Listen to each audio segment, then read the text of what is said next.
शांति। ओम शांति। आज है 15 अगस्त 2022 के साकार महावाक्य। 15 अगस्त स्वतंत्रता दिवस भी है, तो स्वतंत्रता दिवस भी मनाएंगे। तो पहले बाबा के महावाक्य सुनते हैं। भले शरीर से अंग्रेजों से आज़ाद हो गए, लेकिन कहीं ना कहीं अभी भी विकारों की गुलामी या फिर कहीं मोबाइल फ़ोन की गुलामी रह गई है। तो इससे भी आज़ाद होना है। चलो पहले मुरली सुनते हैं। बाबा कहते, मीठे बच्चे तुम हो ईश्वर के एडॉप्टेड बच्चे। मीठे बच्चे तुम हो ईश्वर के एडॉप्टेड बच्चे। तुम्हें पावन दुनिया का वर्षा लेना है। तुम्हें पावन दुनिया का वर्षा लेना है। यह अंत का समय है। बाबा कहते यह अंत का समय है, इसलिए पवित्र जरूर बनना है। यह अंत का समय है, इसलिए पवित्र जरूर बनना है। आज बाबा ने बहुत अच्छा प्रश्न पूछा है। आज की दुनिया के हालात यही है ना। प्रश्न है, इस समय के मनुष्यों को ऊंट पक्षी का टाइटल दे सकते हैं क्यों? ऊंट पक्षी कहते हैं शुतुरमुर्ग को, नहीं? बाबा कहते हैं इस समय के मनुष्यों को ऊंट पक्षी का टाइटल दे सकते हैं क्यों? शुतुरमुर्ग का। बाबा ने कहा क्यों? ऊंट कहता, ऊंट पक्षी शुतुरमुर्ग कहता कि उड़ो। जब उससे कहेंगे उड़, तो कहता मैं कैसे उड़ूं, मैं तो ऊंट हूं। और जब कहे तू ऊंट है तो चल सामान ढो, तो कहते मैं सामान कैसे ढोऊं, मैं तो पक्षी। तो ऐसे आजकल के मनुष्य भी क्या कहते हैं, जब कहेंगे पढ़ो लिखो तो कहेंगे अभी पढ़ेंगे करेंगे। या फिर कहे कि जब तुम देवता बनने वाले हो, बाबा ने कहा ना तुम ही देवता थे, कहते अरे हम कहाँ देवता, हम तो पतित है। तो बोला अच्छा तुम पतित हो तो चलो पावन बनने के लिए पढ़ो, बाबा को याद करो। तो कहते हमको फुर्सत कहाँ है, हमारे पास टाइम कहाँ है।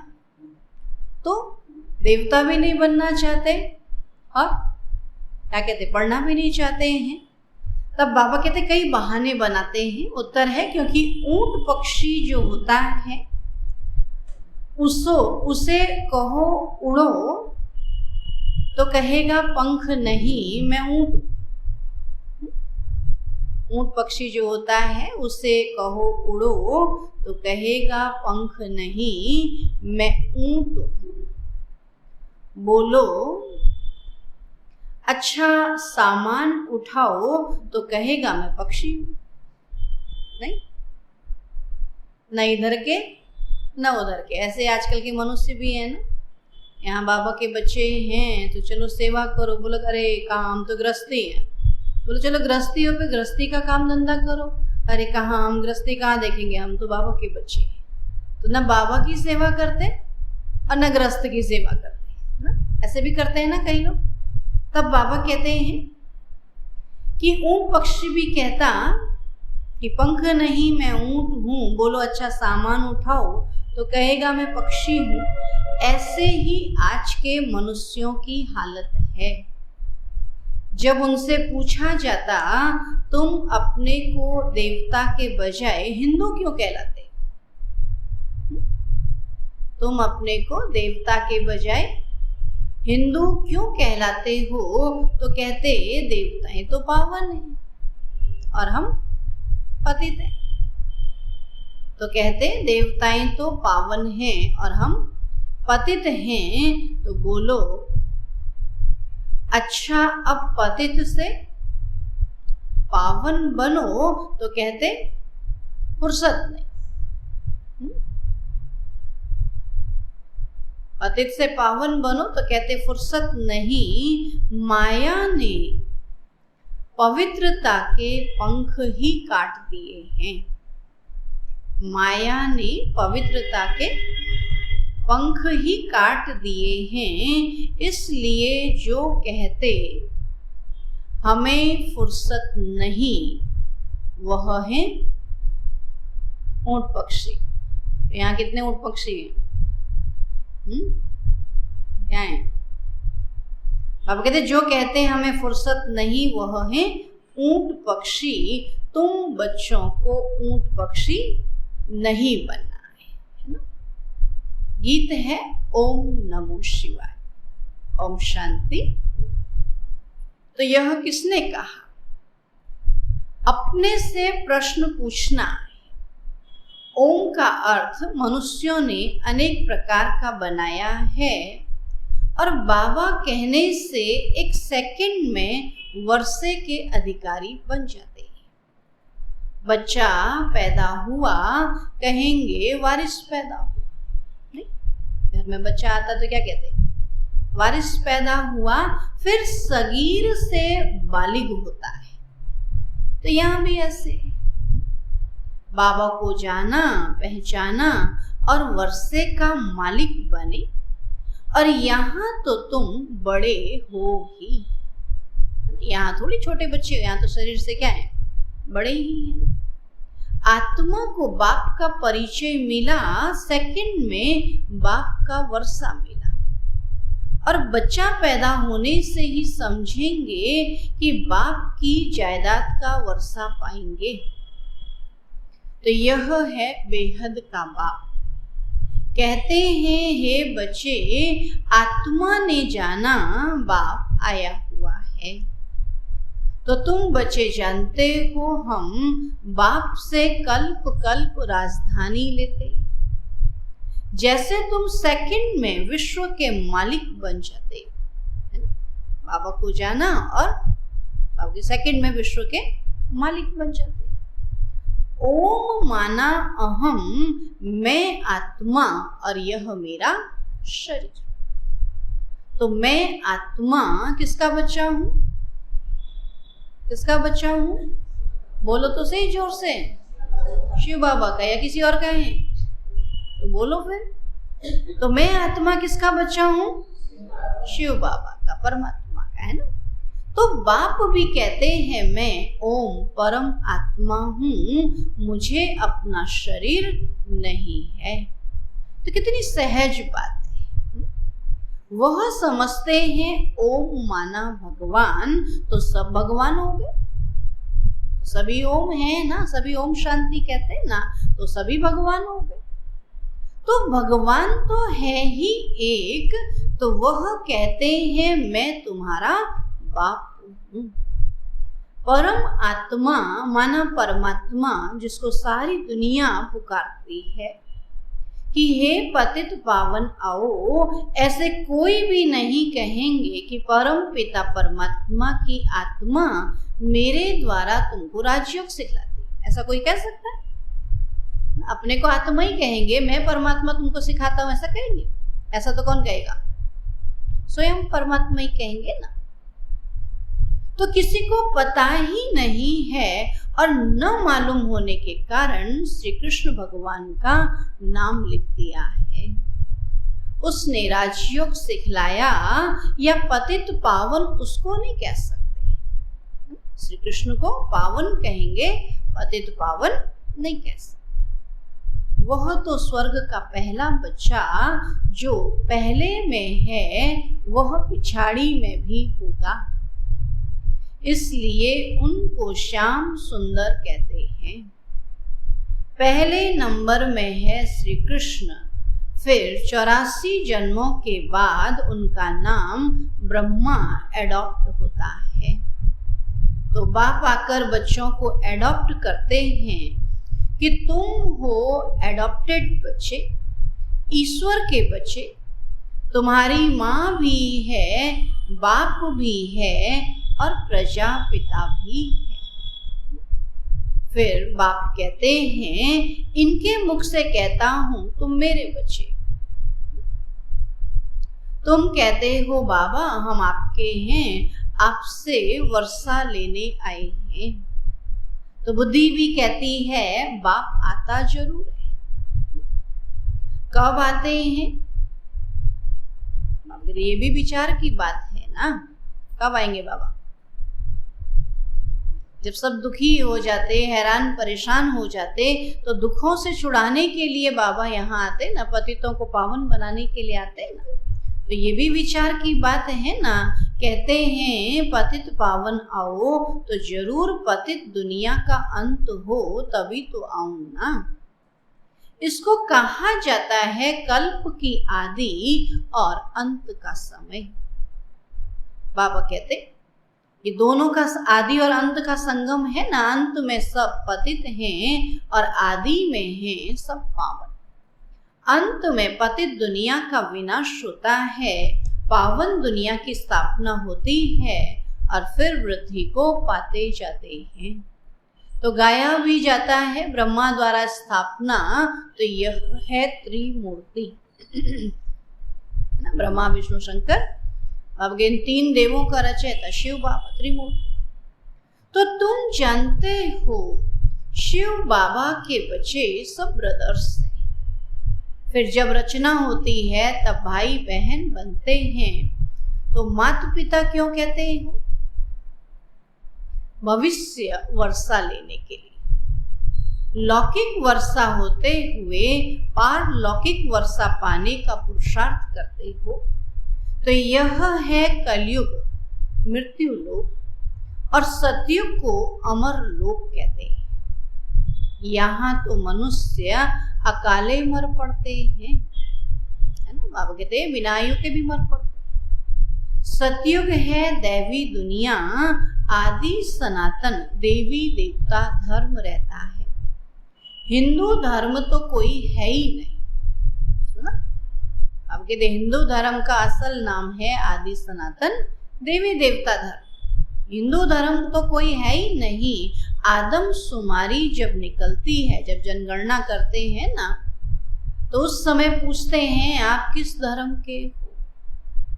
हम कहते हैं हम ब्राह्मण धर्म के हैं, तो वो लोग हिंदू धर्म में लगा देते हैं, क्योंकि वो ब्राह्मण भी हिंदू धर्म में आ जाते हैं।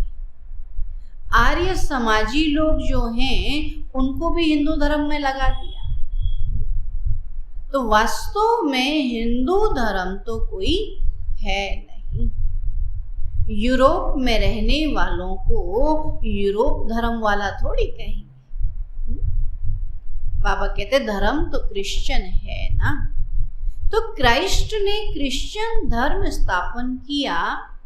अच्छा, हिंदू धर्म किसने स्थापन किया?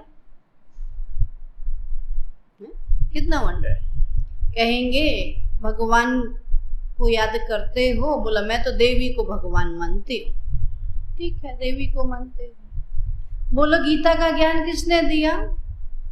बोलो श्री कृष्ण ने दिया। श्री कृष्ण भगवान ने दिया, है ना। फिर धर्म कौन सा है? बोले हिंदू धर्म। तो क्या श्री कृष्ण भगवान ने ज्ञान देकर हिंदू धर्म रचा? फिर देवी को किस लिए माना भगवान? है ना, कहीं से कहीं कोई बात ही नहीं मिलती, है ना। तब बाबा कहते हैं किसी को पता ही नहीं है कि हिंदू धर्म किसने स्थापन किया। हिंदुस्तान कहने से हिंदू धर्म कह दिया। तब बाबा कहते कि हिंदू कोई धर्म नहीं है। तो बेचारे मूंझ पड़ते हैं, कह देते हैं गीता द्वारा स्थापन। गीता द्वारा तो कौन सा स्थापन हुआ? आदि सनातन धर्म। तो अच्छा, हिंदू धर्म किसने स्थापन किया? तो समझाया जाता है कि गीता के द्वारा तो आदि सनातन देवी देवता धर्म की स्थापना हुई। तो तुम तो देवता धर्म के हो, है ना। अगर गीता को मानते हो, पढ़ते हो, तो तुम तो देवता धर्म के हो। तो कहते हैं देवताएं तो बहुत पवित्र थे। अपने को क्या कहते हैं कि देवताएं पवित्र थे और हम पतित थे, है ना। कहते देवताएं तो बहुत पवित्र थे, हम तो पतित हैं, हम अपने को देवी देवता कैसे कहलाएं। लेकिन फिर क्या कहते हैं, हमारे इष्ट, हमारे पूर्वज कौन थे? देवी देवता तो थे ना, तभी तो उनको पूजते हैं ना। तो जब पूर्वज देवता, फिर हम हिंदू कैसे हो गए? जिनके पूर्वज ब्राह्मण होंगे तो वो अपने को क्या कहलाते हैं? ब्राह्मण ही तो कहलाते हैं ना। तो जिनके पूर्वज देवता हुए तो वो भी क्या हो गए? देवता ही हुए। तब बाबा कहते हैं कि हम अपने को देवी देवता कैसे कहलाएं, तो समझाया जाता है, अच्छा पवित्र बनो, फिर से देवी देवता धर्म में आ जाओ। तो कहते हैं फुर्सत कहाँ,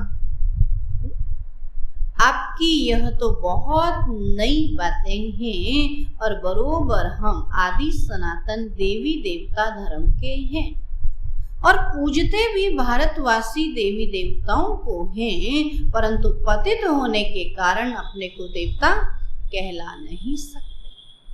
अच्छा आकर पावन बनो, तो कहते फुर्सत नहीं। तो बाबा कहते तुम तो क्या हो? ऊंट पक्षी हो।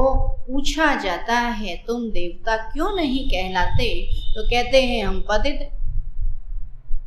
अच्छा पतित से पावन बनो, तो कहते फुर्सत नहीं। ऊंट पक्षी को कहो उड़ो, तो कहेगा पंख नहीं ऊंट हूं बोलो। अच्छा सामान उठाओ, तो कहेगा हम तो पक्षी नहीं। आजकल तो दुनिया का हाल ही ऐसा ही है ना, जो कहो वो नहीं करेंगे और जो नहीं कहो वो करेंगे। फिर करो अच्छा ऐसा करो, बोलेंगे नहीं मैं ऐसा करूं। जब ये कहेंगे तो ये कहेंगे और ये कहेंगे तो फिर। तब बाबा कहते माया तुम्हारे पवित्रता के पंख काट देती है। अब सावन के महीने में शिव की पूजा करते, व्रत रखते। तुम्हारे लिए सावन मास है ज्ञान बरसात का। शिव बाबा आते हैं तो क्या करते हैं? ज्ञान की वर्षा करते हैं।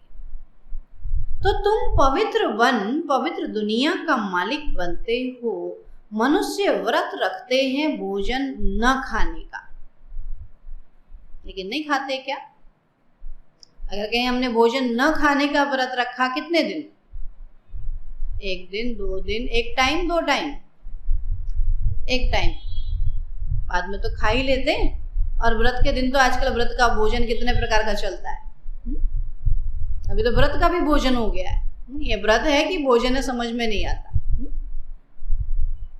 तो भोजन न खाने का व्रत रखते हैं। तो बाबा कहते हैं विष नहीं खाओ, भोजन खाओ लेकिन विष नहीं खाओ, विकार में नहीं जाओ।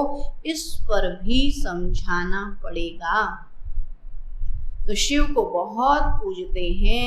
तो अब शिव बाबा कहते हैं पवित्रता का व्रत रखो।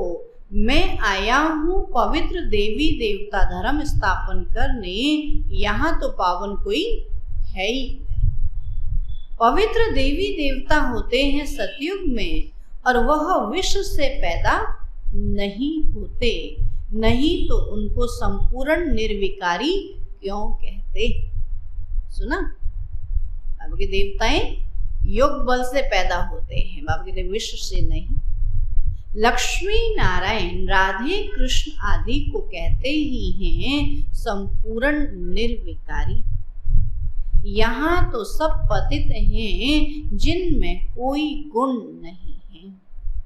खुद कहते हैं हम पतित नीच हैं, तो बाप कहते हैं मेरी मत पर चलकर तुम संपूर्ण निर्विकारी बनो, तो तुम इन लक्ष्मी नारायण जैसा मालिक बनेंगे। तुम्हारी पढ़ाई कितनी भारी है। मनुष्य से देवता बनने का पुरुषार्थ, विश्व का मालिक बनना है।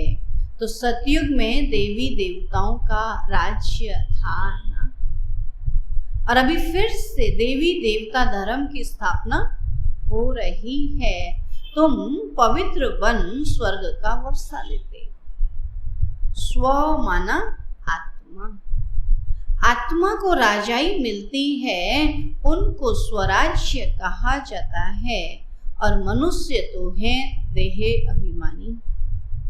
देहे अभिमान से कहते हैं हमारा राज्य, नहीं क्या कहते हैं, ये अभिमान से कहते हैं ना हमारा राज्य, हमारा भारत। और किया क्या, एक झंडा भी तो लगा नहीं देते, एक नारा भी तो लगा नहीं देते, और क्या कहते हैं, हमारा भारत। नहीं, तब बाबा कहते देह अभिमान से कहते हैं हमारा राज्य, और यहाँ तुम कहते हो हम आत्मा हैं, इस शरीर के मालिक हैं, और हम महाराजा बनेंगे। बनेंगे कब, महाराजा बनने लायक कर्म भी तो करने पड़े, हाँ तभी तो बनेंगे। तो हमको सतयुग में पवित्र शरीर मिलेगा, अभी तो पतित है। जैसे आत्मा वैसे शरीर, तो आत्मा में खाद पड़ी है। आत्मा पहले सच्चा सोना थी, गोल्डन एज कहा जाता था। फिर त्रेता आया तो सिल्वर की खाद पड़ी, फिर द्वापर में गए तो तांबा पड़ा। तो इस समय आत्मा झूठी तो शरीर भी झूठा। इसको कहा ही जाता है झूठ खंड। अभी बाप के साथ योग रखने से अलाई निकल जाएगी। इसको योग अग्नि कहा जाता है। जेवर से किचड़ा निकालने के लिए आग में डाला जाता है, यह भी योग अग्नि है, जिसमें खाद भस्म हो और हम सच्चा सोना बन बाप के साथ चले जाएंगे। तो बाबा कहते हैं तुम मेरे साथ चल पड़े, सतयुग में सच्चा सोना मिलेगा। और अब श्री कृष्ण को सांवरा क्यों कहते हैं? कृष्ण का नाम रूप तो बदल जाता है। तभी बाप समझाते हैं कि तुम गोरे थे, तुम्हारे में खाद पड़ी थी, अभी बिल्कुल आयरन एज्ड बन पड़े हो। और अब मैं सुनार तुम बच्चों को भट्टी में डाल देता हूँ। भट्टी माना तपस्या, क्या समझते हैं, याद करना मेहनत होती है ना, तो क्या कहते हैं, बड़ी ऐसा लगता है भट्टी में डाल दी। भंबोर को आग लगेगी, अभी याद नहीं कर रहे, जब इस भंबोर को आग लगेगी तो सब क्या करेंगे, फिर भट्टी में बैठ जाएंगे ना। अभी तो याद करो याद करो, याद कब आती है, अकेले में आती है याद, या मुसीबत में याद आती है? तो हम याद करने के लिए क्या मुसीबत चाहते हैं? पहले याद कर ले, मुसीबत आए फिर याद करें, तकलीफ आए, बीमारी आए, दुख कोई परिस्थिति आए तो याद करें, तो क्या फायदा? तो पहले याद करो ना। इस बम्बोर को आग लगेगी, सबके शरीर खत्म हो जाएंगे। आत्मा तो अविनाशी है, एक तो योग अग्नि से पवित्र बन जाएंगे, बाकी सब सजाएं खाकर हिसाब किताब चुकतो कर फिर जाएंगे। तो यह ईश्वर की भट्टी है, सबको पावन बनाने लिए। सुना, अगर इस योग भट्टी में पावन नहीं बने तो उस भंबोर में बाबा जलाएगा और फिर सब याद करे। सुना, अभी बाबा योग अग्नि की भट्टी जला रहा, तब कोई याद नहीं करता। फिर मुसीबत में जलेंगे तो फिर मुसीबत में तकलीफ में याद आएगी। बाबा के सब सजाएं खाकर जाएंगे, तो बाबा ने ये भट्टी रखी है सबको पावन बनाने लिए। यह है ज्ञान सागर, उनसे तुम ज्ञान गंगाएं निकली हो। फिर मनुष्यों ने उस पानी की गंगा को समझ लिया, पानी को गंगा समझ ली। वहां देवता की मूर्ति भी रखी हुई है, तो वास्तव में तुम हो भगवान के बच्चे, ज्ञान गंगाएं जो फिर देवता बनते हो। अब बाबा कहते जब स्वर्ग में आएंगे तब तुमको देवता कहेंगे, अभी देवता नहीं कहेंगे। कब कहेंगे? जब स्वर्ग में आएंगे। वहां आत्मा शरीर दोनों ही पवित्र हैं, अभी तो पतित है। भारत गोल्डन एज्ड है, फिर सिल्वर कॉपर आयरन एज्ड बने हैं, फिर गोल्डन एज में बाप ले जा रहे हैं। तो तुम्हारी आत्मा और शरीर दोनों ही पवित्र हो जाते हैं। बाबा कहते हैं मैं धोबी भी हूँ। सुना, पहले का मैं सुनार हूँ, अब कहता मैं धोबी भी हूं, तुम्हारी आत्मा को धोने आता हूं।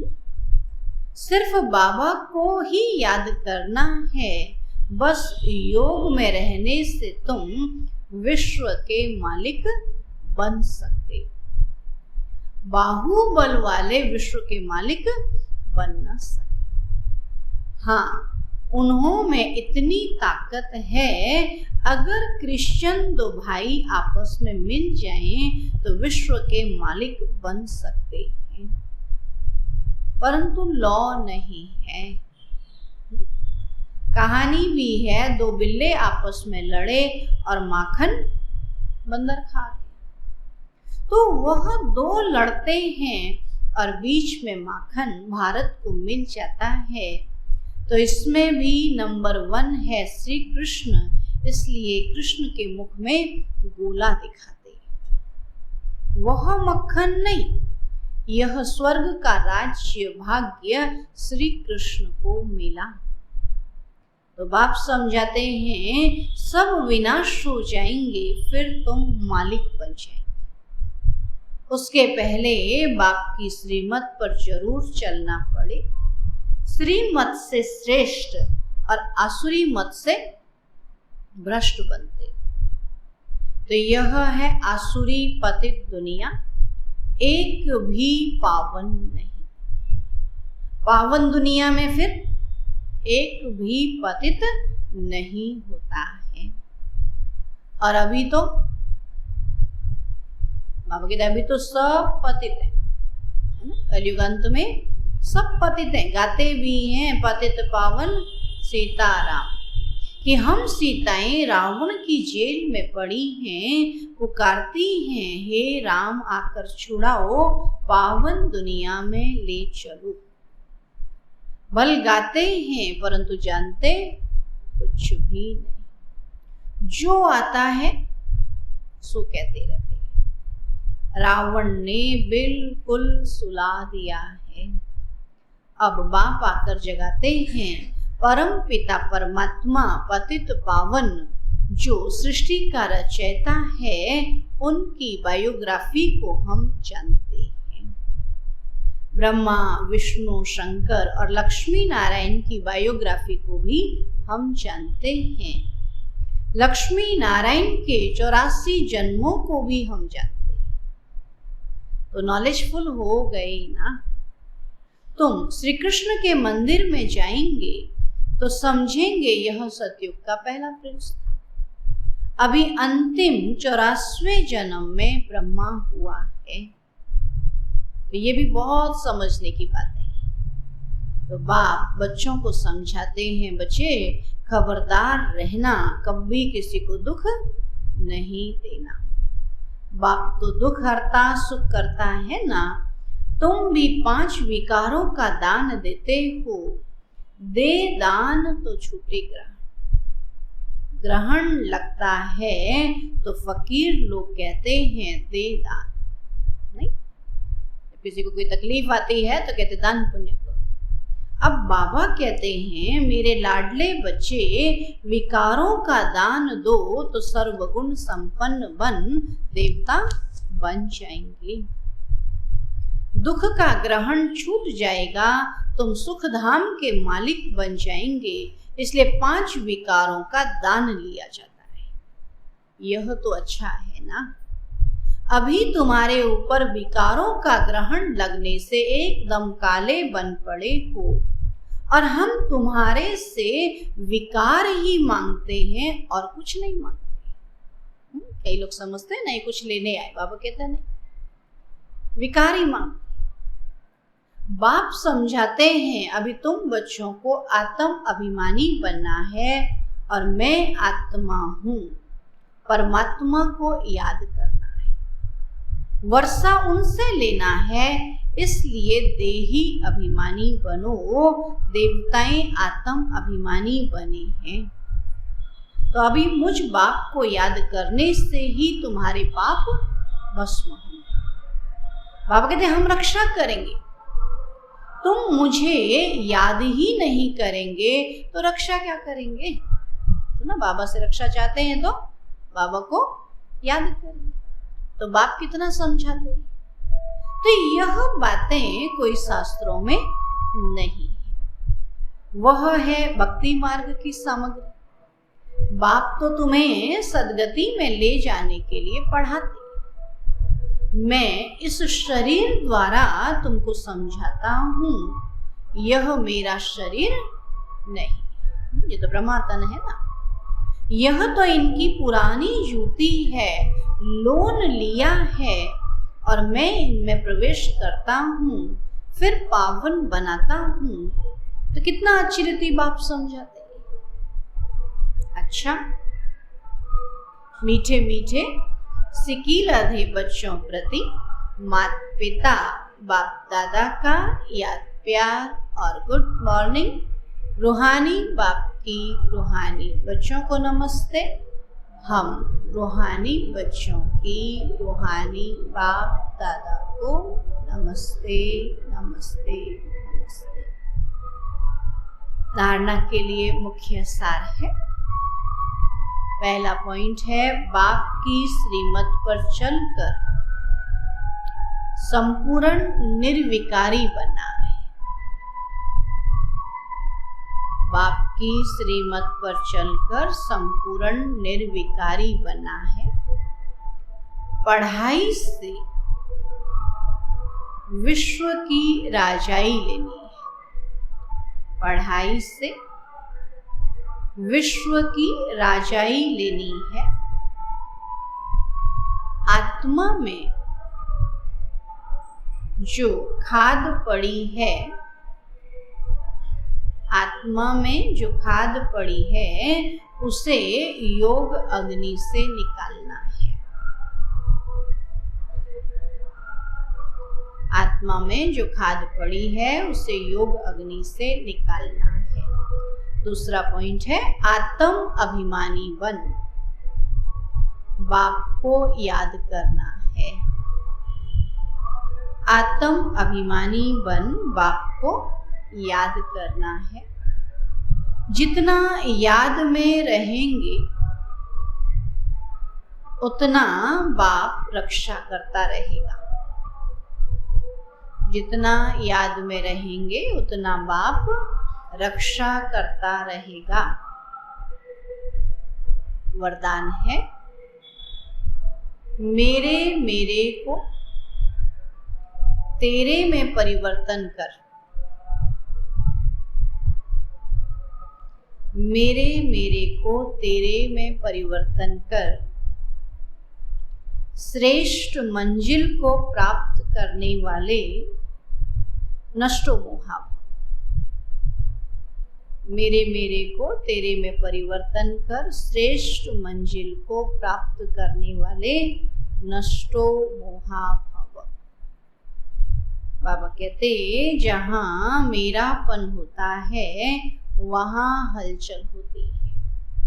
मेरी रचना, मेरी दुकान, मेरा पैसा, मेरा घर, तो यह मेरापन थोड़ा भी किनारे रखा तो मंजिल का किनारा नहीं मिलेगा। अगर थोड़ा भी रखा ना तो मंजिल का किनारा नहीं रखा मिलेगा।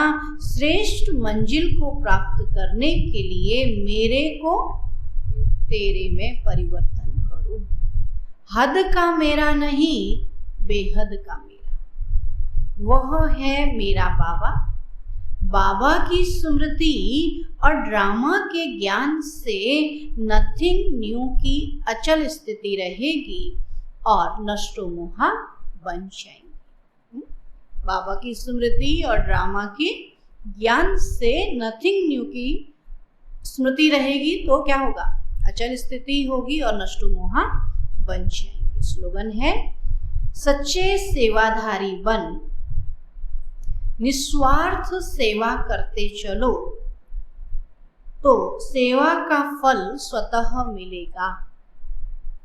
सच्चे सेवाधारी बन, निस्वार्थ सेवा करते चलो तो सेवा का फल स्वतः मिलेगा। अच्छा, ओम शांति। आज का अव्यक्त इशारा है। आप सबकी पहली प्रवृत्ति है अपने देह की प्रवृत्ति, फिर है देह के संबंध